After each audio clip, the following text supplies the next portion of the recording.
Hi, ArcfieldWeather.com meteorologist Paul Dorian here on Wednesday morning, January 3rd. The weekend accumulating snow threat continues for much of the Mid-Atlantic region. It looks like the greatest chance for accumulating snow will be in areas to the north and west of I-95, but even the big cities, D.C., Philadelphia, certainly New York City, can get in on some of the action. We'll talk about some of the key players we'll be looking at over the next couple of days. And certainly things are not set in stone at this vantage point. Still some 3 days away here. We're talking about Saturday afternoon, Saturday night, well into the day on Sunday for the impact in the Mid-Atlantic region. Let's start off here by looking at the North American view of the vorticity field. And the first thing I want to point out is the weekend system upper level energy is still sitting over the eastern Pacific, the west coast of the U.S. So really over the next 12, 24, 36 hours or so, we'll get some better observations of this upper level energy as it moves over land over the western part of the U.S. And we'll just move forward here and follow this. Again, this is the area to watch for the energy associated with the upcoming weekend system here. And it's really becomes kind of a two-parter. We'll see here that there'll be one upper level feature sliding across the middle of the nation by the time we get to the end of the work week on Friday afternoon, and then kind of quickly following it, another upper level wave. And the two of these together will play the key roles in the upcoming weekend event. So again, it's just now moving overland into the western U.S. over the next 24 hours or so. And typically the computer forecast models get a better handle on upper level waves like this once they move over land, because they're certainly a more dense observational network. And here we go all the way into the day on Sunday with that kind of a stretched out vorticity area. And I just want to point out, on its heels, by let's say Tuesday or Wednesday of next week, there'll be another major storm to deal with throughout much of the eastern half of the nation. It looks like a warmer environment associated with it, but that's not set in stone yet either. We have a negative NAO pattern going on, and don't be surprised if there's a secondary development with this system coming next Tuesday or Wednesday. The potential exists for some heavy rain along coastal areas and some potentially damaging wind gusts as well. But interior snows are on the table, and one of the things we'll look for with respect to next week's system is, again, the possibility of secondary development over, let's say, the Mid-Atlantic coastline that could enhance the chance for some snow, especially across interior sections of the northeast U.S. This is next Tuesday evening's forecast map. Again, very active weather pattern. We have one system to deal with in the Mid-Atlantic region, the northeast U.S. this weekend, later Saturday into Sunday, and then another system, a powerful looking system, Tuesday into Wednesday of next week. Well, let's take a look at the 500 millibar height anomaly pattern. By the way, both this set of maps and the last set of maps are from the ensemble run of the GFS from 0Z last night. And we'll move forward 7-10 days or so out into the future, because very interesting weather pattern, very active weather pattern. Basically wild weather can be expected here over the next couple of weeks across much of the nation.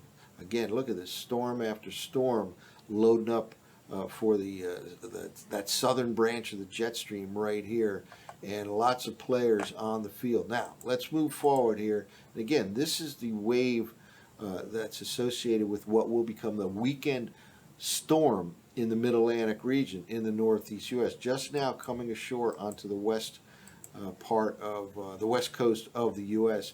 Out ahead of it, we have kind of a combination of a system over southeastern Canada and a second one over the southeastern states that can throw some rain or snow showers into the Mid-Atlantic region late tonight, early tomorrow. Not a big deal, but it ultimately intensifies into quite a strong storm for the northwestern Atlantic that will play a role in the upcoming weekend event. And here we go into the end of the week. This is Friday morning, and here is that wave that will be an important contributor to the storm over the weekend in the Mid-Atlantic region. Here is there's a couple of systems moving through late tonight, early tomorrow, kind of coalesce or phase together out over the western Atlantic and ultimately become quite an important player here over areas north and east of Newfoundland. This is Saturday evening, and again, a kind of a double barrel low pressure area. One wave out ahead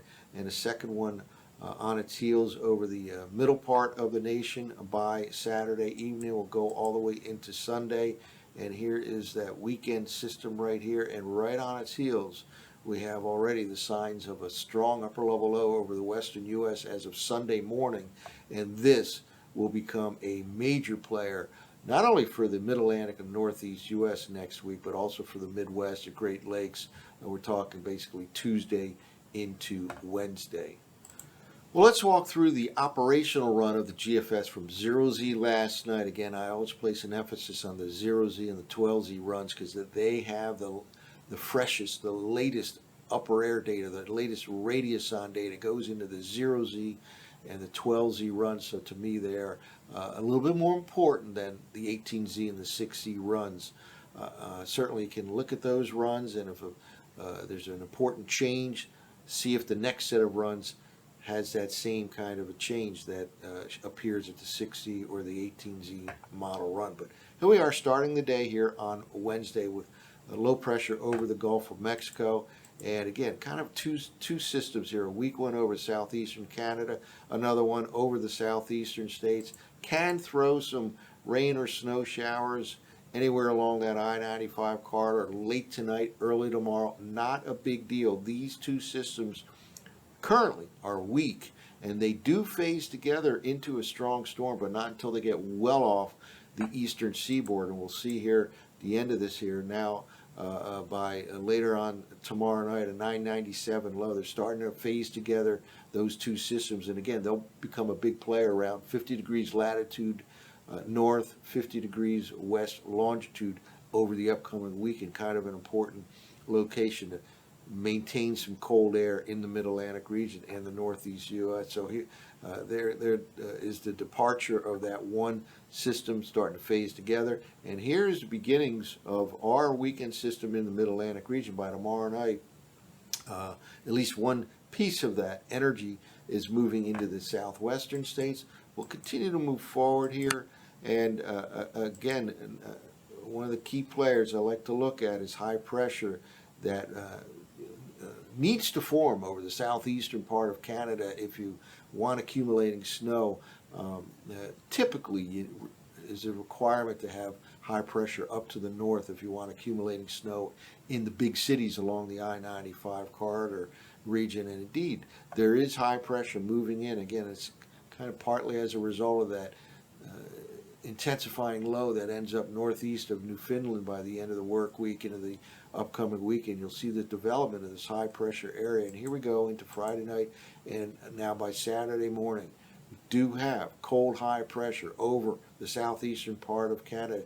Only marginal cold down to the DC metro region. Again, we've kind of touted this 540 thickness line as kind of a rough estimate for where that rain snow line sets up. And again, in the Mid-Atlantic region, for those of you who've been observers of the weather for a long time, know that it's quite a challenging forecast for snow in the Mid-Atlantic region because you have the relatively warm waters of the western Atlantic just off Jersey coastline, Delmarva Peninsula, and just to the north and west you have mountains, the Appalachian Mountains, northeastern PA, central PA, and oftentimes that rain snow line just ends up somewhere in between the coastal plain and the mountains to the north and west, and that happens to align pretty well with I-95 and the big cities of DC, Philadelphia, New York City. But one of the ways to maintain some cold air with an approaching storm in the I-95 corridor region is to have that high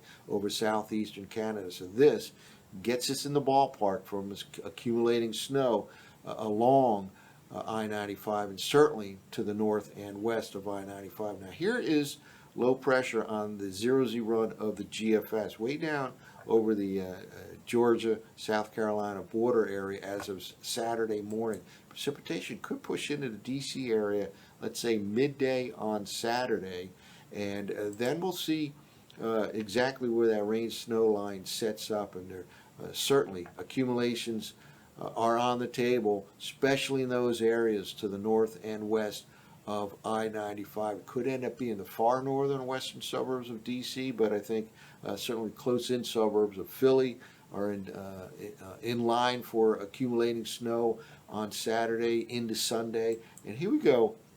I mentioned yesterday that this storm does not exactly ride up along the New England coastline because of that strong high to the north, basically blocking to the north. It'll take more of an east-northeast track, and that does a couple of things. First of all, it lessens the chance of snow in places like Boston, maybe even New York City, although I do think they will get accumulating snow up that far north and east. It also tends to kind of extend the precipitation into the day on Sunday across places like Pennsylvania and New Jersey, because again, it's not going to be a rapid clearing behind it, behind this system, as it often moves up along the New England coastline. Instead, it moves to the east-northeast, and that can prolong the precipitation on Sunday. We'll see here, notice, kind of a double barrel low pressure area as of Sunday morning, with still some snow outputted by last night's 0Z run of the GFS, and that continues well into the day on Sunday across, certainly across much of Pennsylvania and even across maybe DC area and to the north, with that low again moving to the east-northeast rather than northeast up along the New England coastline. Again, that's because of blocking up to the north. You have that strong low near Newfoundland, and you have a high pressure area over southeastern Canada, kind of inhibiting the northward progress of this storm system during the weekend. Now, it's still hanging on, kind of a tailback here of snow over eastern PA and New Jersey. Certainly something I do believe is on the table here with the track of this storm. This is all the way into late Sunday. So this is something we'll watch out for during the weekend event. Then we'll kind of move quickly into the storm system for early next week. Now, we do start off with high pressure over southeastern Canada, and I mentioned earlier the North Atlantic Oscillation Teleconnection Index is in negative territory, and when it's in negative territory, that usually is correlated with blocking up to the north. And this particular system, now we're all the way into next Tuesday, the main low absolutely rides up into the Ohio Valley, into the Great Lakes region, and normally that guarantees warm air influx along the eastern seaboard. But one thing I want to point out is don't be surprised if we get some secondary development here along the Mid-Atlantic coastline as a result of that blocking over southeastern Canada, that negative NAO pattern. It's not really showing up right now, but over the next couple of days, over the next few days, and again, this is Tuesday, Wednesday time frame, the chance for interior snows will be increased if indeed there's a secondary development along the Mid-Atlantic coastline. Now, we'll go all the way out into next Tuesday night, early Wednesday. Heavy rain is a potential here, especially along coastal sections of the Mid-Atlantic region. And this pressure gradient pattern is quite impressive indeed. You have the strong low over the Great Lakes, a 984 millibar low, strong high over southeastern Canada. The difference in pressure between these two systems, the low pressure to the south and west, the high pressure to the north and east, raises the flag here for damaging wind gusts, especially along coastal sections here. So something we'll monitor closely as we get into the next several days here. Again, we're talking Tuesday, Wednesday, a major storm system to impact the Midwest, the Great Lakes, the Mid-Atlantic, the Northeast U.S. next Tuesday into Wednesday. So a very active and interesting weather pattern going forward over the next couple of weeks. Stay tuned to arcfieldweather.com for updates. That's it for now. For arcfieldweather.com, this has been meteorologist Paul Dorian.